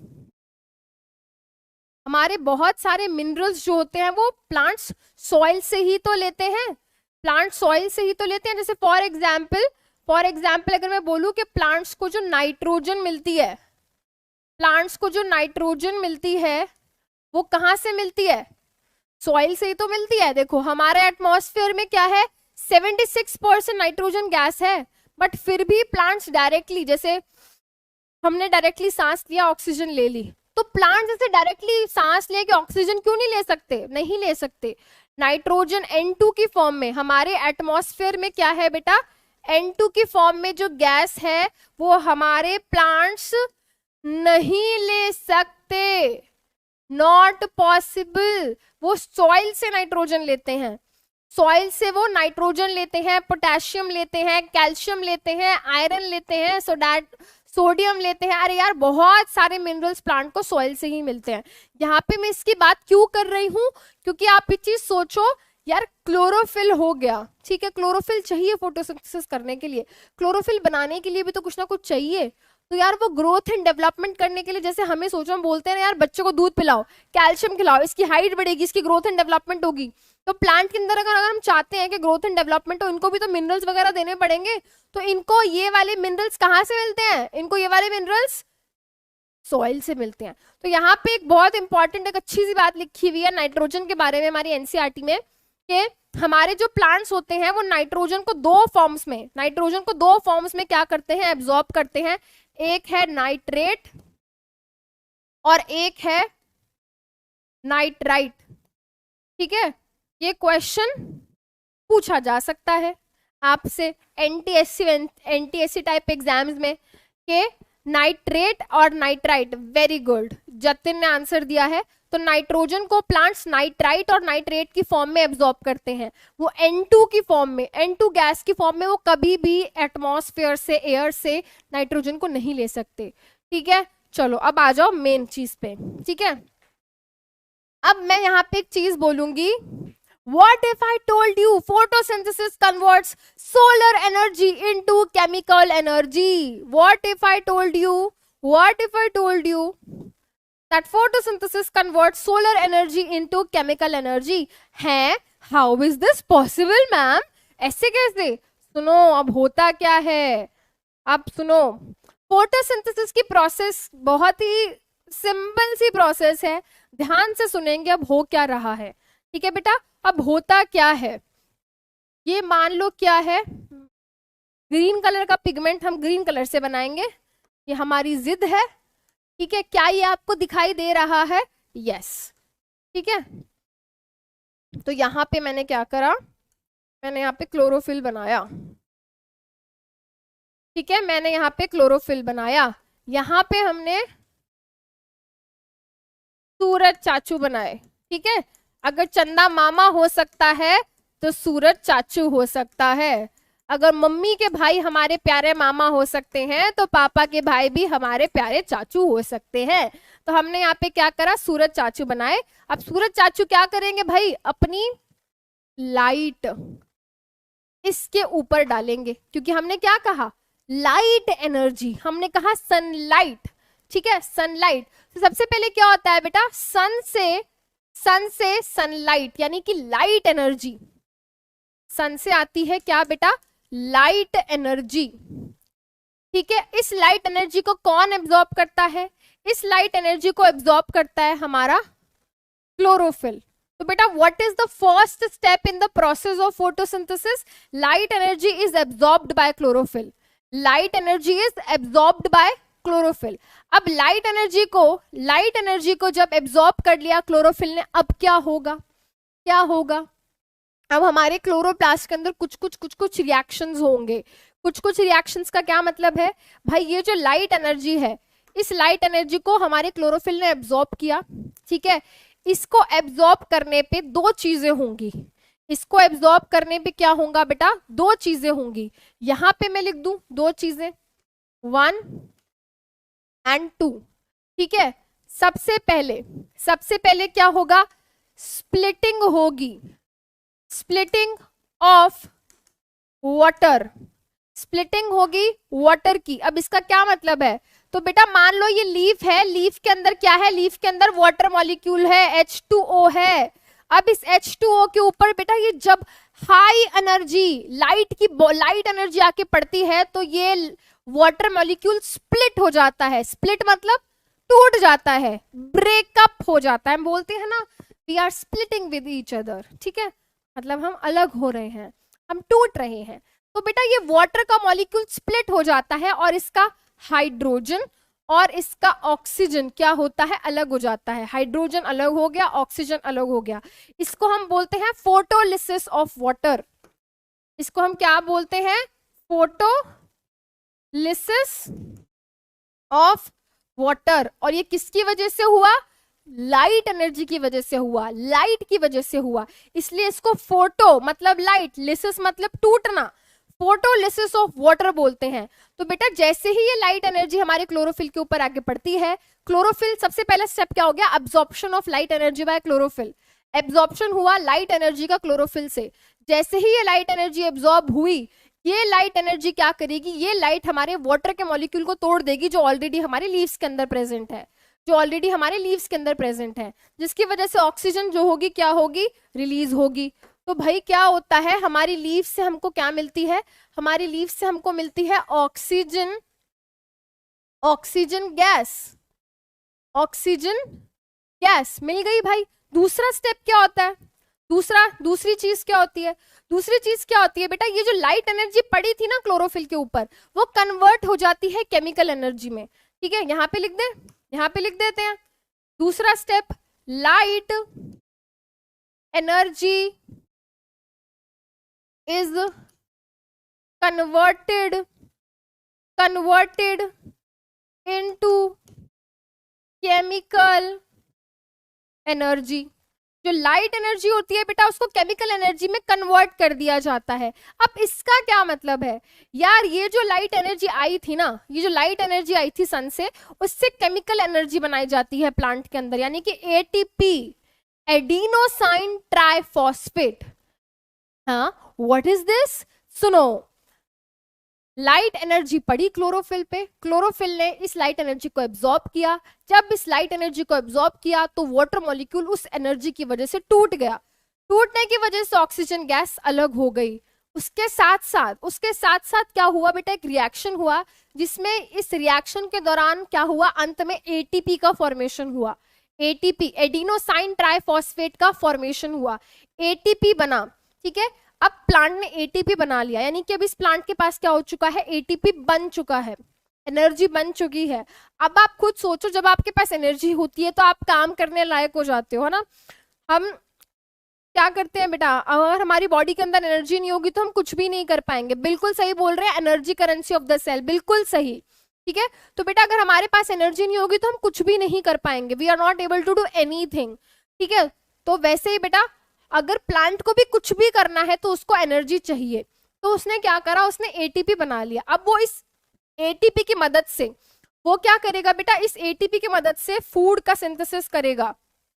ठीक है, क्या होगा बेटा, फूड का सिंथेसिस। ठीक है, फूड सिंथेसिस क्या करेगा, यानी कि वो ग्लूकोज बनाएगा, फूड का सिंथेसिस करेगा, किसकी वजह से, एटीपी की वजह से। तो प्लांट बड़ा चला के उसने क्या करा, उसने पहले सन से एनर्जी ली, उस एनर्जी को अपनी एनर्जी एटीपी में कन्वर्ट किया। अब वो इस एटीपी की मदद से फूड बना लेगा, लीफ के अंदर फूड बन जाएगा, फूड बन गया मतलब फोटोसिंथेसिस हो गई। अब इसको यहाँ पे आके ऐसे समझते हैं। ठीक है, इसको यहाँ पे आके ऐसे समझते हैं। सबसे पहले क्या होगा, वेरी वेरी इंपॉर्टेंट, इस पे चांद सितारे लगा लो। ठीक है, इस पे चांद सितारे लगा लो, ये स्टार हो गए, ये चांद हो गया, ये सन हो गया। Important question, very very important question, आपसे पूछा जाएगा स्टेप्स बताओ, फोटोसिंथेसिस के स्टेप्स बताओ। जो भी बच्चे यहाँ पे बोल रहे हैं कि मैम क्लास, क्या यार तुम धीरे धीरे लिखो, मुझे दिखाई भी नहीं दे रहा व्हाट इज एटीपी यार। हाँ, जो भी बच्चे यहाँ पे बोल रहे हैं कि मैम क्लास 9th में नहीं पढ़ा एटीपी क्या है, यार ये तो बेसिक सी चीज है। It is the energy currency of the cell, adenosine triphosphate. एक तरीके की चीज होती है, एक तरीके का सब्सटेंस होता है जिसके अंदर बहुत सारी एनर्जी होती है, एडिनोसाइन ट्राइफॉस्फेट। हाँ जी, तो यहाँ पे मैं आपसे पूछूं what are the 3 steps, what are the 3 steps of photosynthesis. ठीक है, तो सबसे पहले क्या होता है, लाइट एनर्जी को अब्सॉर्ब किया जाता है बाय द क्लोरोफिल, जो कि ग्रीन कलर का पिगमेंट है। ठीक है, अब जैसे ही बेटा ये क्या करता है, लाइट एनर्जी को एब्सॉर्ब करता है, तो लाइट एनर्जी को कन्वर्ट कर दिया जाता है केमिकल एनर्जी के अंदर, यानी कि एटीपी बना दिया जाता है हमारे सेल के अंदर। उसके साथ साथ क्या होता है बेटा, हमारा वाटर मॉलिक्यूल को तोड़ दिया जाता है। जब वो टूटता है तो हाइड्रोजन अलग हो जाता है, ऑक्सीजन अलग हो जाता है। ठीक है, अब बेटा ऑक्सीजन गैस निकल गई थी हवा में, अभी जो हाइड्रोजन होता है बेटा ये जाके क्या करता है, ये जाके हमारी कार्बन डाइऑक्साइड के साथ, हमारी कार्बन डाइऑक्साइड के पास जाता है और उसको क्या करता है बेटा, उसके पास चला जाता है। और उसके पास जाता है तो बेटा जब ये इन दोनों के बीच में रिएक्शन होता है तो कार्बोहाइड्रेट्स बनते हैं, यानी कि ग्लूकोज का फॉर्मेशन होता है। ग्लूकोज मतलब C6H12O6 का फॉर्मेशन होता है। मैम यहाँ पे रिडक्शन का क्या मतलब है, what do I mean by reduction? बेटा एडिशन करना, एडिशन ऑफ इलेक्ट्रॉन्स को बेटा हम रिडक्शन बोलते हैं। जब किसी भी सब्सटेंस में से मैं इलेक्ट्रॉन्स निकाल दूं, लॉस कर दूं इलेक्ट्रॉन्स का, तो वो ऑक्सीडेशन। एंड किसी भी चीज में से अगर मैं इलेक्ट्रॉन्स ऐड कर दूं तो रिडक्शन, और अगर निकाल दूं तो ऑक्सीडेशन। अब क्योंकि बेटा जो कार्बन डाइऑक्साइड होती है उसके अंदर इलेक्ट्रॉन्स डाले जाते हैं हाइड्रोजन के, तो बेटा कार्बोहाइड्रेट यानी कि ग्लूकोज बनता है। देखो इसको यहाँ पे ध्यान से देखो, हुआ क्या, पूरे फोटोसिंथेसिस को अब यहाँ पे हम एक स्टेप में, पूरा एक रिएक्शन में समझने की कोशिश करते हैं। लाइट एनर्जी बेटा क्लोरोफिल पे आके पड़ी, क्लोरोफिल पे आके पड़ी, ठीक है, क्लोरोफिल ने लाइट एनर्जी को एब्जॉर्ब किया। उसके अलावा लाइट एनर्जी बेटा हमारे वाटर के मॉलिक्यूल पे आके पड़ी, वाटर के मॉलिक्यूल के ऊपर आके लाइट एनर्जी पड़ी थी, तो क्या हुआ था, हमारा हाइड्रोजन अलग हो गया था और ऑक्सीजन गैस अलग हो गई थी। ऑक्सीजन गैस बेटा हमारे एटमॉस्फेयर में निकल गई थी, ठीक है, ऑक्सीजन गैस। अब ये जो हाइड्रोजन होता है, ये जो हाइड्रोजन होता है बेटा, ये क्या करता है, ये हाइड्रोजन हमारे कार्बन डाइऑक्साइड के साथ जाके रिएक्ट करता है। Carbon hydrogen, कार्बो hydrogen, carbohydrate. अब बेटा जब ये दोनों एक दूसरे के साथ रिएक्ट करते हैं, CO2 के साथ, जब ये हाइड्रोजन वाटर के अंदर से जो हाइड्रोजन निकला बेटा, जब ये इसके साथ जब ये रिएक्ट करता है तो क्या होता है बेटा, ये देखो ये बनता है C6H12O6, C6H12O6 यानी कि ग्लूकोज का फॉर्मेशन होता है। इसके साथ साथ बेटा ऑक्सीजन निकली थी और as a waste product water का मॉलिक्यूल भी निकलता है, वाटर का मॉलिक्यूल भी निकलता है। ये हुई है बेटा हमारी फोटोसिंथेसिस की प्रोसेस। एटीपी कैसे फॉर्म होता है बेटा, एटीपी फॉर्म लाइट की वजह से फॉर्म हुआ है। जो लाइट एनर्जी आई उसकी वजह से कुछ रिएक्शंस होते हैं जो हम क्लास 11th में पढ़ते हैं बेटा, उसको हम क्या बोलते हैं, उसको हम पूरा एक लाइट रिएक्शन बोलते हैं, उसके दौरान ये होता है। इतनी बात आई समझ। फोटोसिंथेसिस में दोबारा रिपीट कर रही हूं, एब्जॉर्प्शन होगी लाइट एनर्जी की, क्लोरोफिल लाइट एनर्जी को एब्जॉर्ब करेगा, ठीक है। लाइट एनर्जी को जब वो एब्जॉर्ब करेगा तो बेटा एटीपी बनता है। उसके साथ साथ क्या हो रहा था, लाइट एनर्जी वाटर मॉलिक्यूल पे आके पड़ी, वाटर का मॉलिक्यूल टूट गया, ऑक्सीजन अलग होकर एटमॉस्फेयर में निकल गई, बाय प्रोडक्ट की तरह हाइड्रोजन अलग हो गया, कार्बन और हाइड्रोजन, कार्बन डाइऑक्साइड और हाइड्रोजन के बीच में रिएक्शन हुआ तो कार्बोहाइड्रेट का फॉर्मेशन हुआ ग्लूकोज का। अब प्लांट ने क्या कर लिया है बेटा, इस ग्लूकोज को बना लिया है। अब प्लांट फोटोसिंथेसिस करे जा रहा है, करे जा रहा है, करे जा रहा है, वो करे जा रहा है फोटोसिंथेसिस, और ग्लूकोज बनता जा रहा है, ग्लूकोज बनता जा रहा है। अब उसको इसको ग्लूकोज को स्टोर करना पड़ता है, उसको इसको प्लांट को इस ग्लूकोज को स्टोर करना पड़ता है। तो प्लांट क्या करता है बेटा, वो इस ग्लूकोज को स्टोर करता है। प्लांट्स क्या करते हैं बेटा, plants store carbohydrate, plants store carbohydrate in form of starch. Plants क्या करते हैं बेटा, इस ग्लूकोज को स्टार्च की फॉर्म में स्टोर कर लेते हैं। अब बहुत सारे बच्चे कहेंगे कि मैम ये स्टार्च क्या होता है, स्टार्च क्या होता है बेटा। आप इमेजिन करो कि ये क्या करा बेटा, मैंने ये एक ग्लूकोज की यूनिट बनाई है, this is the single glucose unit, ठीक है। ये क्या है, ये मैंने ग्लूकोज बनाया, ठीक है, ये मैंने ग्लूकोज बनाया। अब जब बेटा ऐसी बहुत सारी ग्लूकोज की ऐसी मैं चेन बना देती हूँ, जब मैं ऐसे बहुत सारी ग्लूकोज की चेन इस तरीके की पॉलीमर बना देती हूँ, उसको मैं बोलती हूँ स्टार्च। तो प्लांट क्या करते हैं, इस कार्बोहाइड्रेट को स्टार्च की फॉर्म में स्टोर कर लेते हैं, ठीक है। इसके अलावा एक और चीज रहती है, इसको यहाँ पे लिख ले बेटा, जैसे प्लांट्स कार्बोहाइड्रेट को स्टार्च की फॉर्म में स्टोर करते हैं, वैसे ही बेटा एनिमल्स की बात करूं अगर मैं, या फिर मैं ह्यूमंस की बात करूं, ठीक है, यहाँ पे मैं एनिमल्स की बात करूं, एनिमल्स बेटा कार्बोहाइड्रेट को स्टोर करते हैं in the form of glycogen. वो स्टोर करते हैं बेटा किसकी फॉर्म में, ग्लाइकोजन की फॉर्म में। ग्लाइकोजन भी बेटा क्या होता है, ग्लाइकोजन भी it is a type of polymer. जैसे ग्लूकोज की बड़ी बड़ी बहुत सारी चेन बन जाती है, उसको स्टार्च बोल देते हैं, वैसे ग्लाइकोजन भी होता है। बस ग्लाइकोजन एनिमल्स में बनता है, स्टार्च प्लांट्स में बनता है। क्या इतनी बात आई समझ? आगे चलते हैं बेटा, ठीक है। अब यहाँ पे बहुत सारे बच्चे लाइट रिएक्शन डार्क रिएक्शन बोल रहे हैं, तो इसको भी सुन लो बेटा। अब देखो यहाँ पे मैं ध्यान से लिख रही हूं, आप ध्यान से सुनना। Those steps of photosynthesis which occurs in the presence of light। बेटा हमारी फोटोसिंथेसिस के हमने क्या पढ़े थे, 3 स्टेप्स पढ़े थे। देखो यहाँ पे हमने फोटोसिंथेसिस के यहाँ पे 3 स्टेप्स पढ़े थे, 3 स्टेप्स पढ़े थे। Step 1, step 2। बेटा जिन स्टेप्स को करने के लिए लाइट चाहिए उनको हम लाइट रिएक्शन बोलते हैं, ठीक है। यानी कि लाइट का एब्जॉर्प्शन करना क्लोरोफिल से, या फिर लाइट एनर्जी को केमिकल एनर्जी बनाना, यानी कि एटीपी बनाना लाइट की प्रेजेंस में ही हो सकता है, ठीक है, लाइट की प्रेजेंस में ही हो सकता है, ठीक है। तो ऐसे रिएक्शन बेटा जिनको लाइट की प्रेजेंस में किया जाता है उनको लाइट रिएक्शन बोलते हैं, ठीक है। जैसे कि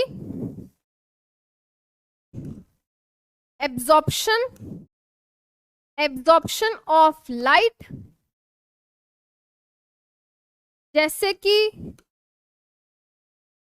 splitting of water, and most important formation of ATP. अगर प्लांट को, ध्यान से सुनना, अगर प्लांट को बेटा लाइट नहीं मिली तो फोटोसिंथेसिस के ये स्टेप्स नहीं हो पाएंगे, ये फोटोसिंथेसिस के ये स्टेप्स नहीं हो पाएंगे। जो बच्चे यहाँ पे लिख रहे हैं time up, you can leave अगर आपको लगता है तो। मेरा टॉपिक यहाँ पे खत्म नहीं हुआ है, I will teach complete topic then I will leave. यहाँ पे बहुत सारे बच्चे ऐसे हैं जो एक्चुअली में जेन्युइनली बहुत ज्यादा क्यूरियस है, इंटरेस्टेड है to study, so it will be very bad कि उनका टाइम हम इस तरीके से वेस्ट करें। दिस इज रियली रॉन्ग, ठीक है। अगर आपको लगता है कि आपको कुछ और काम बहुत ज्यादा जरूरी है तो बेटा आप अभी पॉज कर लो, थोड़ी देर बाद आप आ जाना, लेक्चर देख लेना, नॉट एट ऑल, ठीक है, कोई not at all a problem. But yes, अभी मेरा टॉपिक खत्म नहीं हुआ है, I will be teaching more 20 minutes now. इसके बाद मैं 20 मिनट और पढ़ाने वाली हूँ।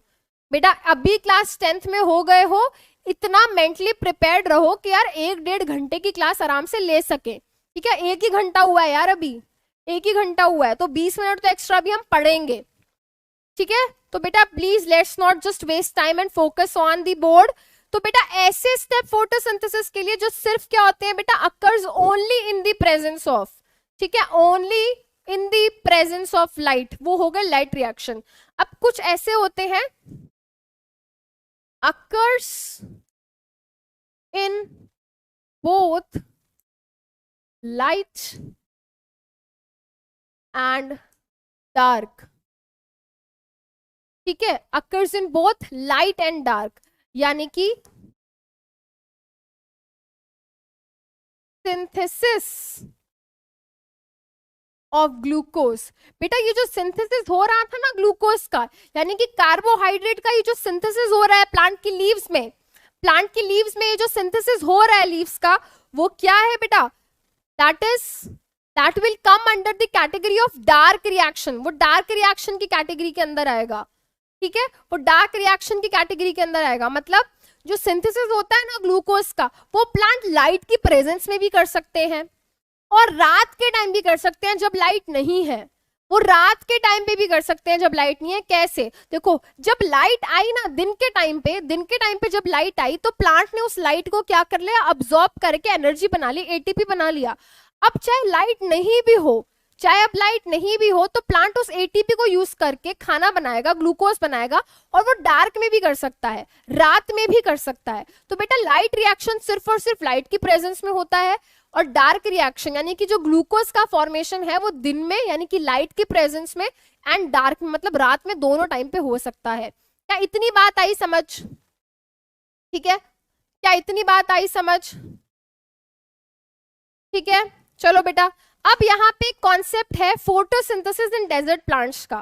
ठीक है, हमारी एनसीईआरटी में एक टर्म लिखा हुआ है कि डेजर्ट प्लांट्स जो होते हैं वो थोड़ा फोटोसिंथेसिस अलग तरीके से करते हैं। अलग तरीके से करने का यहाँ पे क्या कॉन्सेप्ट है? देखो बेटा, जो डेजर्ट प्लांट्स होते हैं जैसे कि कैक्टस हो गया, अपंशिया हो गया, ये डेजर्ट प्लांट्स होते हैं। इनके साथ प्रॉब्लम क्या है? इनके साथ प्रॉब्लम ये है कि जहां पे ये प्रेजेंट होते हैं वहां पे बहुत ज्यादा हाई टेम्परेचर होता है, वहां पे बहुत ज्यादा हाई टेम्परेचर होता है, बहुत ज्यादा हीट होती है। तो यार ये क्या करते हैं, खुद को बचाने की कोशिश करते हैं। ज्यादा हीट से बचने के लिए क्या करते हैं, ये ट्रांसपिरेशन नहीं करते दिन के टाइम पे। मतलब ये चाहते हैं कि इनके थ्रू इनकी बॉडी से ज्यादा वाटर ना निकले, राइट। अब ये क्या करते हैं, वाटर निकलता है कहां से बेटा? स्टोमेटा से। तो ये क्या करते हैं बेटा, ड्यूरिंग डे, ध्यान से सुनेंगे बेटा, ड्यूरिंग डे क्या होता है बेटा? स्टोमेटा क्लोज्ड रहते हैं। डेजर्ट प्लांट्स में बेटा ड्यूरिंग डे टाइम क्या होते हैं बेटा? स्टोमेटा क्लोज्ड रहते हैं। ठीक है, नाइट के टाइम पे क्या होता है बेटा? Stomata open. इनके जो स्टोमेटा होते हैं, स्टोमेटा जो ओपन होते हैं वो ड्यूरिंग नाइट टाइम होते हैं। अब बेटा जब इनके रात के टाइम पे स्टोमेटा ओपन होते हैं, जब रात के टाइम पे बेटा इनके स्टोमेटा ओपन होते हैं, तो रात को स्टोमेटा जैसे ही ओपन होता है तो बाहर से ये क्या करते हैं, CO2 को अपने अंदर ले लेते हैं। They take up the carbon dioxide inside them. अब कार्बन डाइऑक्साइड बेटा जैसे ही इनके अंदर जाती है, ठीक है, वाटर इन्होंने यहां से ले रखा है, ठीक है, क्लोरोफिल इनके अंदर है, तो क्या रह गया? कार्बन डाइऑक्साइड है, वाटर है, क्लोरोफिल है, एक चीज नहीं है, सनलाइट, जो कि क्या होगी? दिन में मिलेगी, ठीक है, रात में नहीं मिलेगी। रात को दिक्कत, दिन में क्या प्रॉब्लम है? दिन में स्टोमेटा क्लोज्ड है। दिन में स्टोमेटा क्लोज्ड है मतलब दिन में CO2 ये नहीं ले रहे, दिन में CO2 ये नहीं ले रहे, तो अब क्या करें? तो ये क्या करते हैं, ध्यान से सुनेंगे बेटा, डेजर्ट प्लांट्स अपने स्टोमेटा को रात को ओपन करते हैं। जब ये रात को अपने स्टोमेटा ओपन करते हैं तो CO2 इनके अंदर जाता है। जब CO2 इनके अंदर जाता है बेटा, तो ये क्या करते हैं, एक इंटरमीडिएट प्रोडक्ट बनाते हैं। ये क्या करते हैं बेटा? Forms an intermediate product. यहां पे लिख दू बेटा, फॉर्म्स एन इंटरमीडिएट प्रोडक्ट। मतलब अल्टीमेटली फोटोसिंथेसिस में हमको क्या करना था? अल्टीमेटली फोटोसिंथेसिस करने के लिए हमें आखिरी में ग्लूकोज का फॉर्मेशन करना था। बट ग्लूकोज बनाने के लिए यार सबसे पहले लाइट चाहिए, लाइट तो दिन में मिलेगी। अब क्या करें? तो प्लांट क्या करते हैं बेटा? रात को स्टोमेटा ओपन करते हैं। डेजर्ट प्लांट्स रात को स्टोमेटा ओपन करते हैं, CO2 वाटर की मदद से क्या करते हैं बेटा? एक सब्सटेंस बनाते हैं जिसको हम बोलते हैं मैलिक एसिड। ठीक है, एक इंटरमीडिएट प्रोडक्ट बनाते हैं, मैलिक एसिड। ठीक है, अब बेटा जब दिन के टाइम पे जब सुबह हो जाती है तो स्टोमेटा क्लोज्ड है, बट क्या हो चुका है बेटा? अब सन आ चुका है। अब सनलाइट इनके ऊपर आके पड़ेगी, लाइट रिएक्शन होगा एंड फाइनली बेटा ये जो मैलिक एसिड होगा ये कन्वर्ट हो जाएगा ग्लूकोज के अंदर। ठीक है, ये बात आई समझ? वेरी गुड, आदित्य ने बिल्कुल सही बोला, मैलिक एसिड ग्लूकोज में चेंज हो जाता है। तो वहां पे क्या हो रहा था? नॉर्मल प्लांट्स में फोटोसिंथेसिस हुई और ग्लूकोज बन गया। डेजर्ट प्लांट्स में थोड़ा अटक के होती है प्रोसेस, रात को ये लोग कार्बन डाइऑक्साइड, वाटर वगैरह सब ले लेते हैं, मैलिक एसिड बना लेते हैं, एंड दिन के टाइम पे जैसे ही लाइट आती है, लाइट को एब्जॉर्ब करके एनर्जी बना के इस मैलिक एसिड को बाद में ग्लूकोज में कन्वर्ट कर लेते हैं। आई बात समझ? Very good. ठीक है बेटा, अब आ जाते हैं स्टोमेटा के ऊपर। बहुत सारे बच्चे कह रहे हैं मैम स्टोमेटा क्या होता है? तो यार देखो, मानो क्या ये क्या है, ये एक लीफ है, ठीक है, ये एक लीफ है। अब इस लीफ के ऊपर क्या होते हैं बेटा? छोटे छोटे टाइनी टाइनी टाइनी टाइनी छोटे छोटे पोर लाइक स्ट्रक्चर्स प्रेजेंट होते हैं। क्या होते हैं बेटा? पोर लाइक स्ट्रक्चर्स प्रेजेंट होते हैं। Pore like structures, pore like structures present on surface of leaves।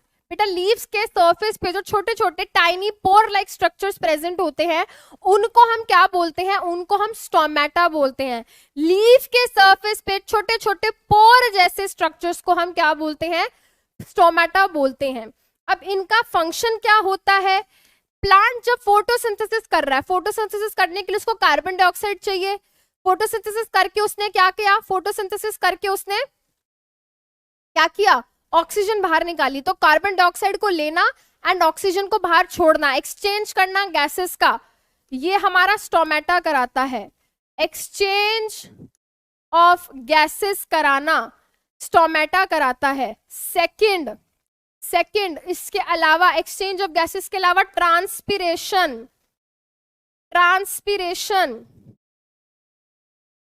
Transpiration कराने का काम, यानी कि loss of water from the surface.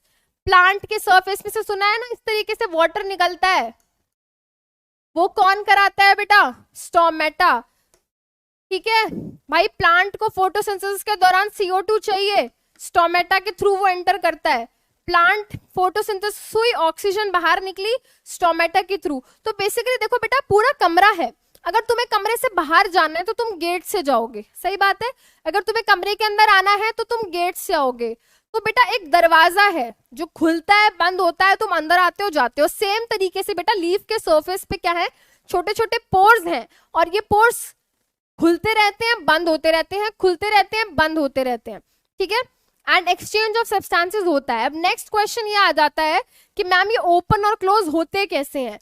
तो सबसे पहले आपको यहाँ पे एक चीज दिखाई दे रही होगी, open stomata and close stomata. ठीक है, तो सबसे पहले यहाँ पे समझो कि स्टोमेटा है क्या। यार ये जो चीज मैंने रेड कलर से बेटा यहाँ पे जो मैंने मार्क कर दी है, ये क्या है? This is the stomatal pore. ये रेड कलर से ये जो पोर है, ठीक है, ये वो छेद है। अब इस छेद की रखवाली करने के लिए यहाँ पे राजमा जैसी शेप के, किडनी जैसी शेप के क्या है? सेल्स हैं। इनका नाम होता है गार्ड सेल्स। ये स्टोमेटल पोर हो गया, ये गार्ड सेल्स हो गए। अब इन गार्ड सेल्स को बेटा आप ध्यान से देखो, इसके अंदर दिख रहा है बेटा इस तरीके से, ये दूसरा कलर यूज करते हैं। इसके अंदर आपको एक ग्रीन कलर से स्ट्रक्चर्स दिख रहे हैं, ये क्या है? क्लोरोप्लास्ट है, यानी कि इन सेल्स के अंदर क्लोरोप्लास्ट है, यानी कि इनके अंदर भी फोटोसिंथेसिस होती है। ठीक है, ये क्लोरोप्लास्ट है। तो आपको क्या याद रखना है? ये पोर है, इस पोर की रखवाली करने के लिए दो किडनी जैसी शेप के, किडनी बीन शेप्ड, राजमा जैसी शेप के, kidney bean shaped cell.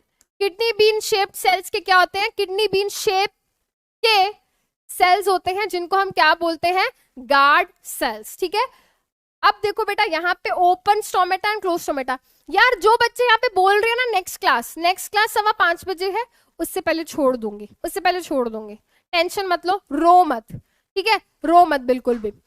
Chemistry class है, मुझे पता है केमिस्ट्री क्लास है।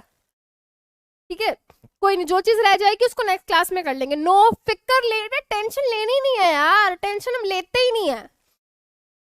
तो ये ओपन स्टोमेटा, ये क्लोज स्टोमेटा। अब सोचने वाली बात ये है, ये स्टोमेटा ओपन है। अब बेटा जब ये स्टोमेटा ओपन होगा तभी इसमें से CO2 बाहर निकलेगी। जब ये ओपन होगा तभी बाहर से ऑक्सीजन अंदर एंटर करेगी। जब ये ओपन होगा तभी बेटा यहां से वाटर वगैरह क्या होगा, बाहर जाएगा ट्रांसपीरेशन के दौरान। ठीक है, यानी कि भाई गेट खुला है तो बाहर जा सकते हैं, अंदर बाहर से अंदर आ सकते हैं। दरवाजा बंद है तो कैसे आओगे, नहीं आओगे। तो यार ये जो स्टोमेटा होता है ये अपने आप को ओपन एंड क्लोज करता रहता है, it can open and close itself. अब कॉन्सेप्ट ये आ जाता है कि भाई ये अपने आप को ओपन और क्लोज करता कैसे है। यहाँ पे बेटा देखो, यहाँ पे इसको देखेंगे, ठीक है, यहाँ पे बेटा इसको यहाँ पे देखो ध्यान से, आपको दिख रहा है कुछ निकला हमारे गार्ड सेल्स में से, और देखो ये पिचक के श्रिंक होके क्या हो गए, एक दूसरे के पास आ गए, इट गेट्स क्लोज्ड। अब जैसे ही बेटा देखो इसके अंदर कुछ एंटर किया, एंटर करने पे क्या हो गया बेटा, ये स्वेल हो गए, स्वेल होने पे स्टोमेटल पोर खुल गया। ध्यान से देखो जरा एक बारी, just look at to it ध्यान से 1 मिनट के लिए। देखो बेटा वाटर बाहर गया, सेल श्रिंक हुए, स्टोमेटल पोर क्लोज हो गया। ठीक है, अब वाटर अंदर गया, ये स्वेल हो गए, स्टोमेटल पोर क्या हो गया, ओपन हो गया।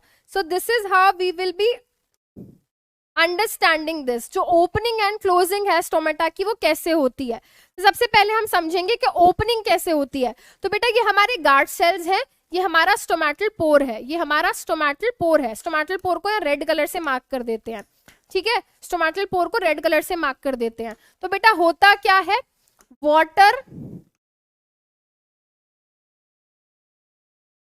वाटर एंटर करता है। ठीक है, तो यहां पे हम लिखते हैं H2O enters the GC guard cell. अब बेटा जब पानी अंदर एंटर करेगा तो क्या होगा, जब किसी सेल के अंदर वाटर एंटर करता है तो होती है एंडोऑस्मोसिस, क्लास 9th में पढ़ा है। और जब एंडोऑस्मोसिस होती है तो सेल क्या होते हैं, स्वेल हो जाते हैं।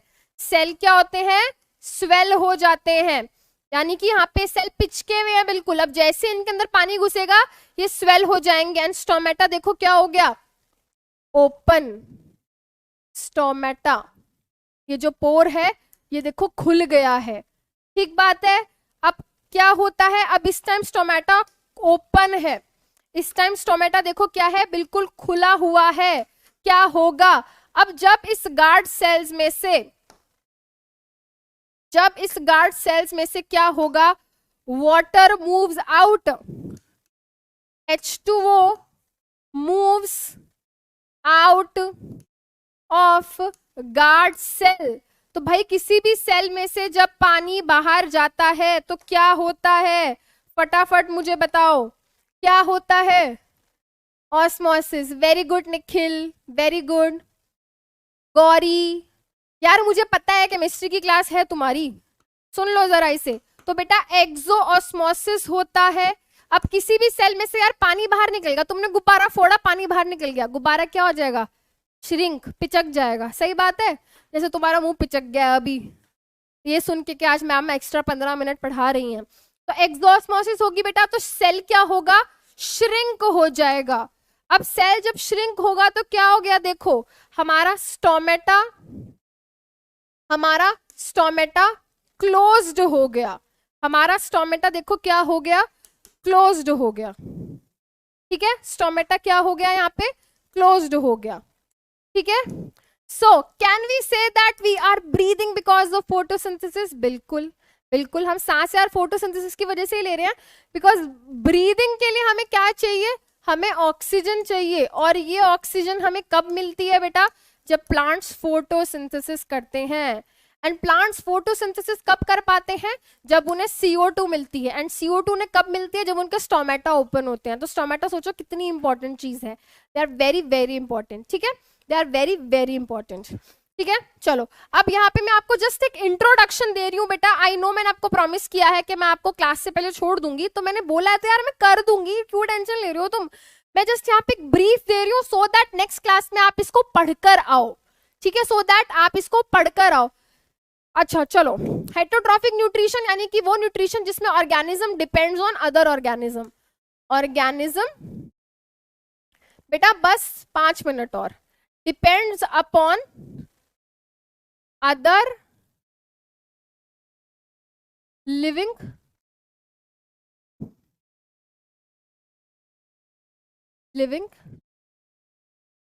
या डेड ऑर्गेनिज्म फॉर फूड. इस तरीके का न्यूट्रिशन जिसमें ऑर्गेनिज्म क्या करे, दूसरे ऑर्गेनिज्म, चाहे वो मरा हुआ हो चाहे जिंदा हो, फर्क नहीं पड़ता, ठीक है, उस तरीके के न्यूट्रिशन को हम हेटेरोट्रॉफिक न्यूट्रिशन बोलते हैं. बेटा ये 3 तरीके का होता है, होलोजोइक,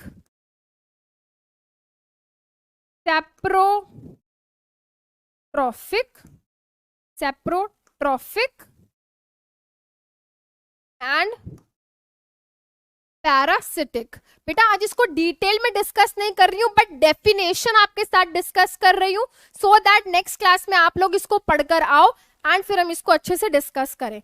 देखो बेटा इस तरीके का न्यूट्रिशन जब क्या होता है बेटा, ऑर्गेनिज्म ऐसे घपा घप ऐसे भू भू भू करके खाना खाता है, ठीक है, ऐसे क्या करते हैं बेटा, ऐसे खुल के खाते रहते हैं. अरे ये क्या हुआ, ठीक है, आप ऐसे खाना खाते हो, आप क्या करते हो, खाने को पहले सारा खा लेते हो और फिर अपनी बॉडी के अंदर लेके जाके क्या करते हो, डाइजेस्ट करते हो. इस तरीके के न्यूट्रिशन को हम बोलते हैं होलोजोइक न्यूट्रिशन. ठीक है, जब ऑर्गेनिज्म पूरा का पूरा ऐसे खाना खा लेता है और अपनी बॉडी के अंदर ले जाके इसको क्या करता है, डाइजेस्ट करता है, उस तरीके के न्यूट्रिशन को हम होलोजोइक न्यूट्रिशन बोलते हैं. ठीक है, नेक्स्ट बेटा जब कोई ऑर्गेनिज्म किसी मरी हुई, डेड और डिकेइंग चीज के ऊपर ग्रो करता है, उनके ऊपर फीड करता है, तो उसको हम बोलते हैं सेप्रोफिटिक न्यूट्रिशन. देखो बेटा यहाँ पे एक ब्रेड है, वो सड़ रही है, उसके ऊपर ऑर्गेनिज्म फीड करके उसके ऊपर ग्रो कर रहे हैं. मशरूम देखो यहाँ पे पत्तियां हैं मरी हुई, ठीक है, डेड बॉडी है एनिमल की, इनके ऊपर फीड करके इनके ऊपर जो ग्रो करते हैं वो हो गए सेप्रोफाइट्स, यानी कि सेप्रोफिटिक न्यूट्रिशन. कोई टेंशन वाली बात नहीं है, नेक्स्ट क्लास में हर चीज डिटेल में डिस्कस करूंगी, जस्ट इंट्रो दे रही हूं सो दैट अपना दिमाग घुमाओ तुम एक हफ्ता कि यार क्या करने वाले हैं नेक्स्ट क्लास. समझ आ रही है. अब कुछ ऑर्गेनिजम्स ऐसे होते हैं कि क्या करते हैं, मारते नहीं है किसी को, ठीक है, घुस जाते हैं उनकी बॉडी के अंदर, उनकी बॉडी से क्या करते रहते हैं, उनकी बॉडी से न्यूट्रिशन लेते रहते हैं. ऐसे लिविंग ऑर्गेनिजम्स को हम बोलते हैं पैरासाइट्स, और इस न्यूट्रिशन को हम बोलते हैं पैरासिटिक न्यूट्रिशन. सबसे अच्छा एग्जांपल दूं, तुम्हें जुएं हुई हैं कभी सर में, झूठ मत बोलना, कभी ना कभी जरूर हुई होंगी एक बार, है ना. तो बेटा वो जुएं क्या है, वो जुएं आपके सर में से आपकी बॉडी से न्यूट्रिएंट्स ले रही है और आपको मार भी नहीं रही है. ऐसे लिविंग ऑर्गेनिजम्स जो दूसरों की बॉडी के अंदर घुस जाते हैं, उनको मारे बिना उनकी बॉडी से क्या करते हैं, न्यूट्रिएंट्स लेते हैं, उनको हम पैरासाइट्स बोलते हैं. और पैरासिटिक न्यूट्रिशन जैसे कि बेटा सर में जुए हो जाना, लाइस हो जाना, टिक्स हो जाना, किसी के पेट में टेपवर्म चला गया, वो क्या है, ये है. उसके अलावा एक बहुत बहुत जरूरी एक प्लांट है जो क्या करता है, फोटोसिंथेसिस नहीं करता और दूसरों प्लांट्स के ऊपर ग्रो करता है एज अ पैरासाइट. वो अमरबेल हो गया, कस्क्यूटा हो गया. ठीक है, अब आ जाओ, ये चीज जो मैंने अभी डिस्कस करी आपके साथ, ये चीज जो मैंने डिस्कस करी बेटा आपके साथ न्यूट्रिशन, ठीक है, ये मैं नेक्स्ट क्लास में बेटा आपके साथ लूंगी. यहाँ पे हम फटाफट से 1-2 क्वेश्चन देख के आज की क्लास यहाँ पे खत्म करते हैं और फिर होमवर्क वाला क्वेश्चन लेंगे. क्लोरोफिल का काम क्या है फोटोसिंथेसिस में, लाइट का एब्जॉर्प्शन करना वाटर का, या फिर कार्बन डाइऑक्साइड रिलीज करना, या फिर क्लोरोफिल नालायक है, उसके बस की कुछ भी नहीं है. क्या लगता है आपको, क्या काम है फोटोसिंथेसिस का, क्या क्लोरोफिल नालायक है, क्या वो किसी लायक नहीं है, या फिर उसका कुछ काम है. यस, क्लोरोफिल का बिल्कुल कुछ काम है. क्लोरोफिल लाइट का एब्जॉर्प्शन करने में हेल्प करता है, क्लोरोफिल लाइट का एब्जॉर्प्शन करने में हेल्प करता है. Option A is the correct answer. ठीक है, नेक्स्ट क्वेश्चन की तरफ चले. साइट क्या है बेटा फोटोसिंथेसिस की, कहां हो रही है साइट, साइट है फोटोसिंथेसिस की क्लोरोफिल. और क्लोरोफिल कहां प्रेजेंट होता है, क्लोरोफिल प्रेजेंट होता है क्लोरोप्लास्ट के अंदर. तो ऑप्शन सी हो गया मेरा सही answer. Next question, oxygen gas जो बनी थी फोटोसिंथेसिस में, वो किसके टूटने की वजह से बनी थी, वाटर के टूटने की वजह से बनी थी. तो यार मेरा आंसर यहाँ पे हो गया ऑप्शन 3.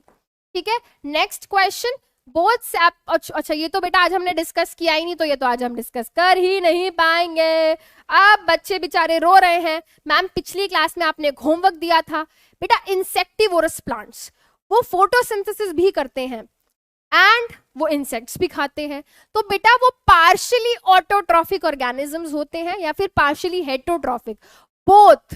वो फोटोसिंथेसिस करके ऑटोट्रॉफिक भी हैं, वो दूसरों को खा के हेटरोट्रॉफिक भी हैं, तो बेटा वो दोनों होते हैं, ठीक है, वो डुअल न्यूट्रिशन शो करते हैं। इतनी बात आई समझ, ठीक है, इतनी बात आई समझ। अब तुम मुझे नेक्स्ट क्लास के लिए होमवर्क दे दूं, एक छोटा सा होमवर्क दे दूं, चलो दे देती हूँ एक छोटा सा होमवर्क। अगर मैं आपसे पूछूं, क्या लिख रहे हो तुम लोग कमेंट बॉक्स में, ठीक है यार, 1 मिनट, बस 1 मिनट, ठीक है। चलो तुम्हारा होमवर्क है मुझको ये बताना कि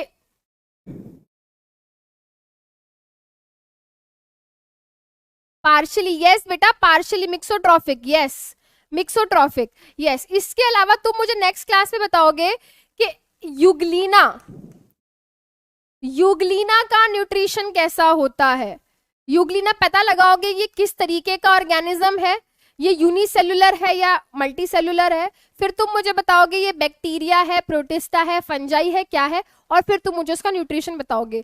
तो इसके बारे में आपको 3 चीजें बतानी है मुझे, ठीक है, नेक्स्ट क्लास में। आज की क्लास बेटा यहीं पे कर रहे हैं खत्म, ठीक है। आज का मीम या जोक ऑफ द डे क्या है, प्लांट्स सनलाइट को खाते हैं, है क्या, जैसे हम खाना खाते हैं।